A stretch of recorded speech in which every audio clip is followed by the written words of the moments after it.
ছেলেদের রান্না করা খাবার কিন্তু মেয়েদের রান্না করা খাবারের থেকে অনেক বেশি টেস্টি হয়। প্রত্যেকদিন তো আমার রান্না করা খাবার আপনারা দেখেন। আজকে আমার হাসব্যান্ড বাসায় রান্না করেছে আর আপনাদের জন্য সেই ভিডিওটা করে বেসিক্যালি আমি যখন অসুস্থ থাকি তখন সে আমাকে রান্না করে হেল্প করে। বাট আজকে আমি অসুস্থ না, কিন্তু তারপরেও সে রান্না করলো আর বলল যে আমার ভিউয়ার্সদের জন্য সে এই রেসিপিটা শেয়ার করছে। ছেলেরা কিন্তু সবসময় রান্না করে না, মাঝে মাঝে রান্না করে, কিন্তু মাঝে মাঝে রান্নাটাই কিন্তু অনেক বেশি টেস্টি লাগে। আমরা যেহেতু এক ধরনের রান্না খেয়ে খেয়ে অভ্যস্ত, হঠাৎ করে যদি কেউ আমাদেরকে রান্না করে খাওয়ায় তাহলে কিন্তু বেশ দারুণ লাগে রান্না। আজকের আইটেম ছিল দেশি মোরগ। বাসায় 2টা মোরগ ছিল, সেখান থেকে আমি একটা মোরগ নামিয়ে রেখেছিলাম। তারপর সে প্রথমেই কড়াইয়ের মধ্যে তেল দিয়ে দিল, তারপর আস্ত মশলাগুলোকে দিয়ে পেঁয়াজ দিয়ে দিল। আমি হলে হয়তো মশলাগুলো দিয়ে তারপরে কষিয়ে মুরগির মাংসটা দিতাম, কিন্তু আমার হাজব্যান্ডের রান্না একটু স্পেশাল, কারণ তার রান্না সবসময় বেস্ট হয়।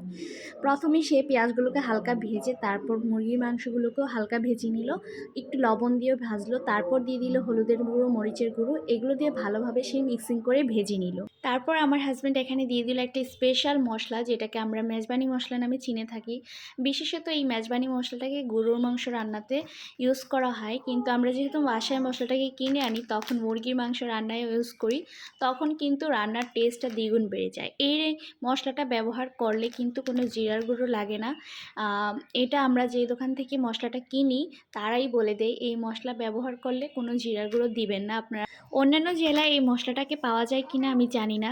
আমার হাজব্যান্ডের চাকরির সুবাদে যেহেতু আমি চট্টগ্রামে থাকি, সেক্ষেত্রে এদিকে একটা মশলার দোকান থেকে এই মশলাটা কিনে থাকি। আপনারা চাইলে এটা স্কিপ করতে পারেন, নো প্রবলেম। মাংস যখন ভাজা হয়ে যাবে তখন সে একসাথে ব্লেন্ড করা পেঁয়াজ, আদা, রসুন, ধনেপাতা, কাঁচামরিচ ব্লেন্ড করে রেখেছিল সেটা এখানে দিয়ে দিল। এখন এই মশলাটাকে দিয়ে সে ভালোভাবে ভেজে নিবে। এই তো এদিকে যখন মাংসের সাথে মশলাটাকে ভালোভাবে মিক্সিং করা হয়ে যাবে তখন সে ঢেকে দিবে প্রায় 15 মিনিটের জন্য। 15 মিনিট পর দেখতেই পাচ্ছেন মাংসের ঝোলটা একদম ক্রমে একদম গ্রেভি গ্রেভি একটা ভাব চলে এসেছে। আর দেখতেই কি ভীষণ সুন্দর লাগছে, মনে হচ্ছে আবার আমি খাই। ভিডিও এডিট করছি তো আমার জিভে জল চলে আসে। বাসায় যেহেতু লোক সংখ্যা বেশি তো রান্নায় তো ঝোল দিতেই হবে। আমার হাজব্যান্ড যেহেতু শুক্রবারে রান্না করেছে, সে মসজিদে চলে গেছে, আমাকে বলছে বাকিটা তুমি দেখিয়ে দিও। এই তো আমি জাস্ট পানি দিয়ে দিলাম, গরম পানি। এই রান্নায়, মাংস রান্নায় সব সময় গরম পানি দেওয়ার চেষ্টা করবেন। তো আজকের রান্নাটা কেমন হলো আমার হাজব্যান্ড কিন্তু আপনাদের কমেন্টের আশায় বসে থাকবে। অবশ্যই কমেন্ট বক্সে জানাবেন আমার ভিউয়ার্সরা আপনাদের কাছে রান্নাটা কেমন লাগলো। আজকের মতো ভিডিওটি এই পর্যন্ত। আল্লাহ হাফেজ।